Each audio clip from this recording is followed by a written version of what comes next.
Assalamualaikum warahmatullahi wabarakatuh. Perkenalkan, nama saya Salsabila Azilfa Fayan Putri dari jurusan Teknik Industri dengan NIM 21522-372. Di sini saya akan menyampaikan ceramah yang berjudul Keutamaan dan Kewajiban Menuntut Ilmu bagi kaum muslimin dan muslimah. Puji syukur kita haturkan kepada Allah Subhanahu wa taala, Tuhan pemilik semesta alam yang senantiasa memberikan rahmat dan hidayahnya kepada hadirin semua. Nikmat yang karena kita diberi keimanan dan keislaman sehingga masih tetap jalan di atas jalan Allah, dan juga nikmat berupa kesehatan dan kesempatan sehingga kita masih dapat melangkahkan kaki ke tempat yang penuh mubarakah ini.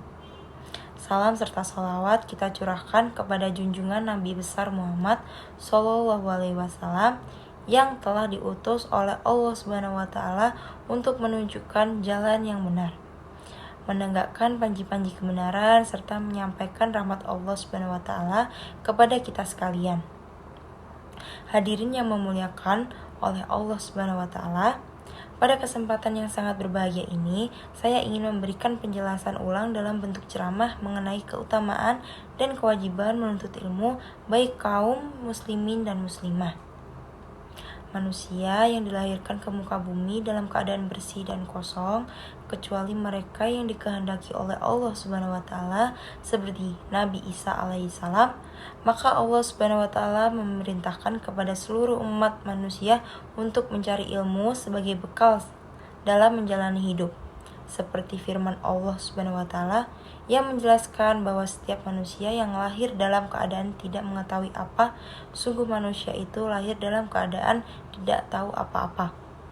Kemudian Allah Subhanahu wa taala memberikan rahmat kepada manusia seperti pendengaran dan penglihatan untuk mendapatkan informasi mengenai suatu kejadian, belajar dari banyak hal sampai akhirnya menjadi tahu. Namun menjadi tahu saja tidak cukup. Kemudian Allah Subhanahu wa taala memberikan hati agar manusia bisa menimbang mana yang baik dan mana yang buruk berdasarkan ilmu yang telah mereka dapatkan.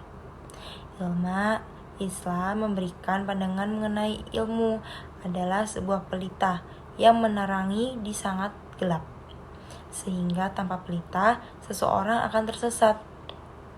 Betapa pentingnya keutamaan ilmu menurut Islam, sampai-sampai firman Allah Subhanahu wa taala yang pertama adalah perintah untuk membaca, bukan untuk beribadah kepadanya.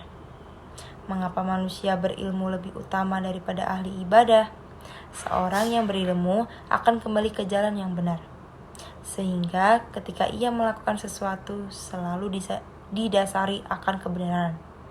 Kebenaran akan mengarahkan seseorang kepada sesuatu yang bersifat hakiki, dan tidak ada yang bersifat hakiki selain Allah Subhanahu wa taala. Sehingga ilmunya akan menuntutnya untuk beribadah.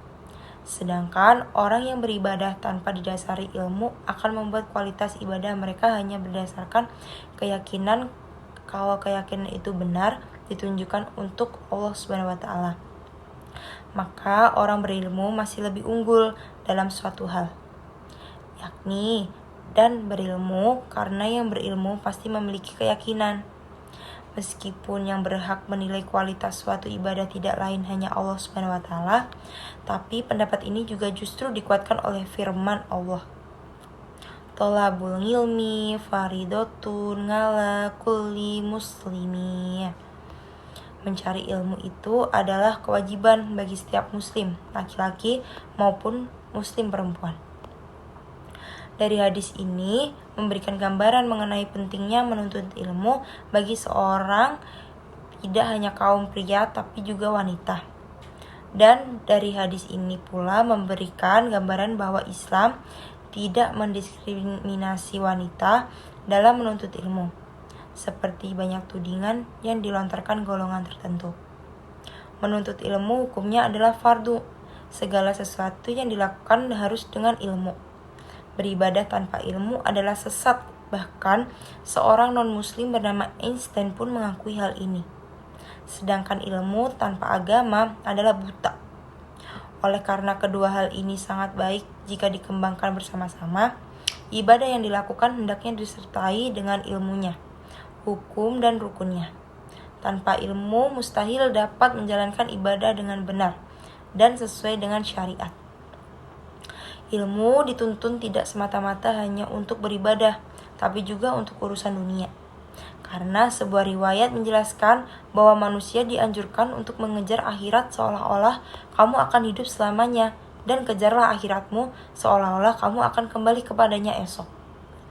Sudah barang tentu untuk dapat bertahan dalam kehidupan harus disertai dengan ilmu.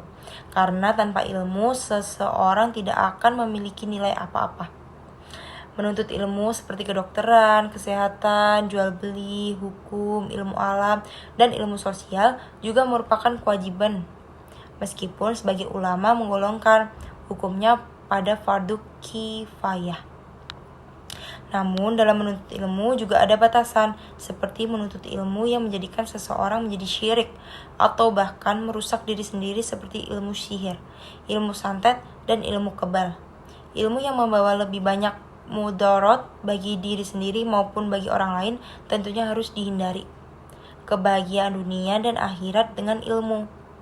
Keutamaan perintah menuntut ilmu lainnya tidak semata-mata untuk beribadah, tapi juga untuk kebahagiaan manusia itu sendiri. Allah Subhanahu wa Ta'ala memberikan perintah yang ketika dilaksanakan akan lebih banyak manfaat bagi manusia dibandingkan meninggalkannya. Dalam sebuah riwayat, seorang sahabat memberi penjelasan kepada seorang muslim lainnya perihal cara mendapatkan kebahagiaan di dunia melalui ilmu. Saran ini disampaikan oleh Ali bin Abi Thalib ketika Nabi masih hidup, dan pada saat tersebut Nabi diam. Sedang diamnya Nabi adalah tanda setuju dengan kata lain, diamnya Nabi kala itu, memberikan pembenaran atas perkataan dari Ali. Orang yang berilmu akan lebih sulit disesatkan oleh syaitan dibandingkan dengan orang yang tidak berilmu. Seorang yang alim lebih sulit digoda oleh syaitan daripada 1000 ahli ibadah. Hadirin yang sama-sama dirahmati oleh Allah Subhanahu wa Ta'ala, tentu saja sangat banyak manfaat dari seseorang yang menuntut ilmu. Tidaklah cukup waktu hanya untuk membahas keutamaan dari ilmu. Seperti salah satu contohnya, keutamaan ilmu dimasukkan ke dalam amal jariah yang tidak terputus pahalanya bagi yang menyebarkan meskipun telah meninggal. Oleh karena itu, marilah perbanyak menuntut ilmu, baik ilmu dunia maupun akhirat, dan janganlah pelit membagikan ilmu tersebut, karena sesungguhnya itu adalah amal jariah yang tiada terputus pahalanya. Allahu a'lam. Akhir kata, nun wal ngalami wa ma yasturun fastabihul khairat. Wassalamualaikum warahmatullahi wabarakatuh.